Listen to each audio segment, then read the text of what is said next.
Hello les gars, on se retrouve aujourd'hui pour un nouvel épisode. Aujourd'hui nous sommes le 30 juillet 1945 en plein cœur du Pacifique. L'USS Indianapolis disparaît sous les flots après avoir été frappé par 2 torpilles japonaises. Mais le véritable cauchemar ne fait que commencer. 900 marins se retrouvent à la dérive, sans eau, sans vivres et bientôt encerclés par des centaines de requins affamés. Ce qui suit est l'un des pires drames maritimes marqué par l'attaque de requins la plus meurtrière jamais recensée de l'histoire des États-Unis et peut-être du monde. Mais cette tragédie aurait-elle pu être évitée? Un message de détresse crucial a-t-il été ignoré par la Navy? Entre héroïsme, horreur et scandale militaire, plongeons ensemble dans l'histoire hallucinante du dernier voyage de l'USS Indianapolis.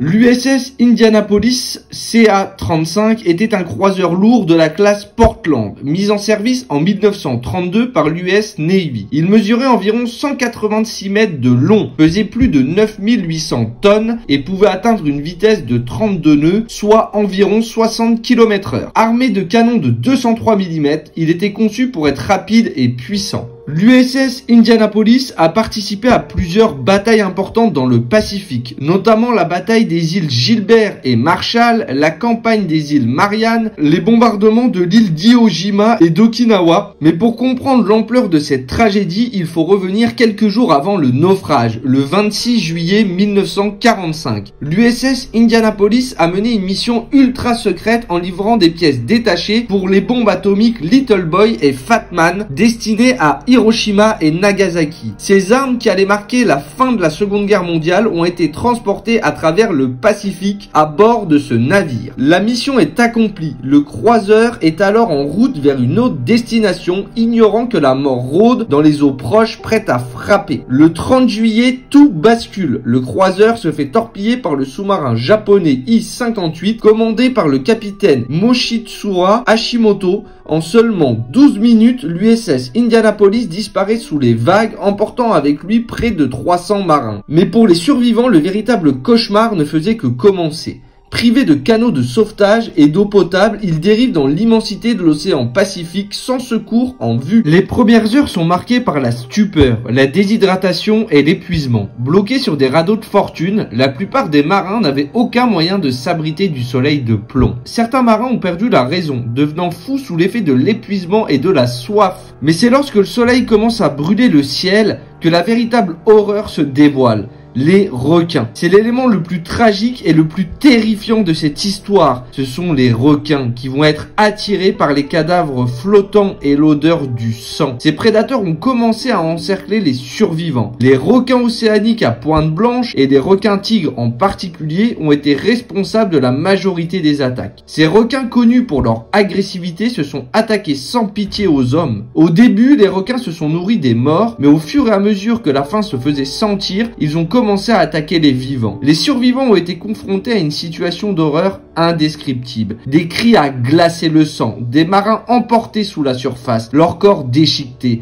et la terreur qui s'emparait de ceux qui restaient. Ces attaques ont été dévastatrices et les hommes n'avaient aucun moyen de se défendre. Edgar Harrell, un des survivants, a témoigné: on entendait des hurlements, on voyait les nageoires sous l'eau et soudainement quelqu'un disparaissait. C'était comme une loterie macabre. Chaque homme savait qu'il pouvait être le prochain. Les requins ont frappé de manière implacable, tuant plusieurs hommes chaque jour. Le témoignage de survivants est très clair sur ce point. Les attaques de requins ont été l'un des plus grands fléaux qu'il n'ait jamais eu à affronter. Dans la confusion et la douleur, certains ont cru qu'ils ne survivraient jamais. Cette scène d'horreur est devenue légendaire. Elle a été immortalisée dans le film Les Dents de la Mer avec le personnage de Quinte qui raconte sa propre survie après une attaque de requins similaire. Là, ces petits yeux noirs, ils deviennent blancs et alors... Ah, on entend ce cri terrible qui vous perce le tympan. Et l'océan est tout rouge. Et malgré qu'on se débatte, qu'on gueule et qu'on hurle, ça grouille de partout. Et ça vous met en pièces.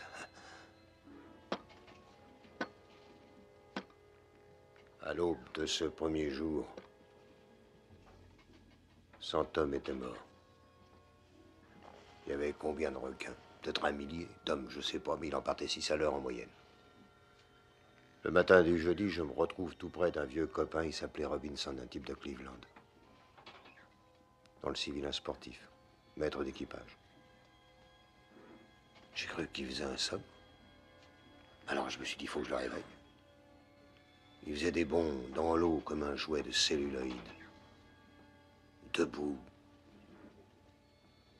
Et complètement cisaillé à partir de la taille. Le 5e jour à midi, M. Hooper, à Lockheed Ventura, nous a vus. Il a fait un rasé et il nous a vus. C'était un jeune pilote, le gars. Plus jeune que M. Hooper. Enfin bref, il nous a vus et il est reparti. On a attendu encore 3 heures et puis un héliporteur s'est pointé et nous a remonté à son bord. Vous voulez que je vous dise? C'est à ce moment-là que j'ai eu les foies. En attendant mon tour.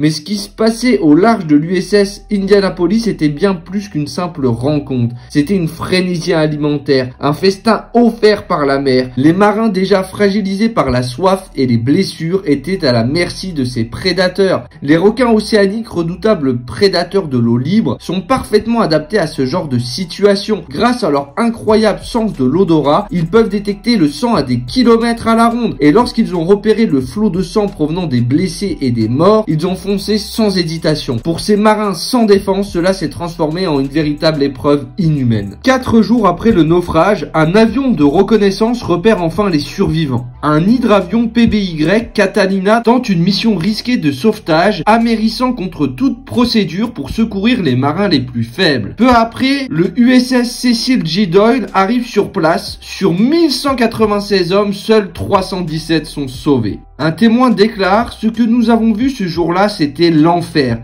Des hommes brûlés par le soleil, déshydratés, couverts de morsures. Certains étaient trop faibles pour parler. Ils avaient les yeux vides, certains déliraient, d'autres murmuraient juste de l'eau. Mais le drame ne s'arrête pas là. Le capitaine Charles Butler McVeigh III, l'un des rares survivants, est jugé responsable de la tragédie. Il est traduit en cour martiale pour ne pas avoir ordonné une navigation au zigzag, une tactique censée éviter les torpilles. Pourtant, même le capitaine du sous-marin japonais témoigne en sa faveur. Rien n'aurait pu empêcher l'attaque. Accablé par la honte et les lettres de famille des marins, le tenant responsable, McVeigh met fin à ses jours en 1968. Il faudra attendre l'an 2000 pour qu'il soit enfin réhabilité par le gouvernement américain. Hollywood s'est emparé de cette histoire avec USS Indianapolis, Man of Courage, en 2016 avec Nicolas Cage dans le rôle du capitaine McVeigh. Malgré ses défauts, le film tente de rendre hommage aux marins tombés ce jour-là. À ce titre, j'ai un témoignage d'un vétéran rendant hommage aux disparus. Nous n'oublierons jamais nos frères d'armes tombés en mer. Ils ont donné leur vie pour leur pays. Ils méritent d'être honorés.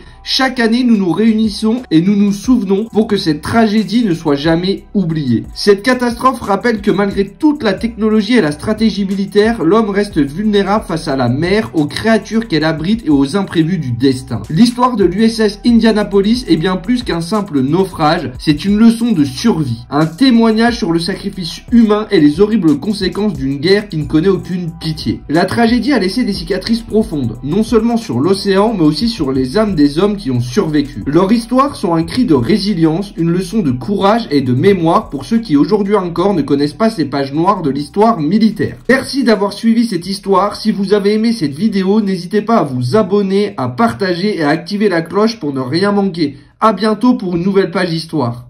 Bye les gars.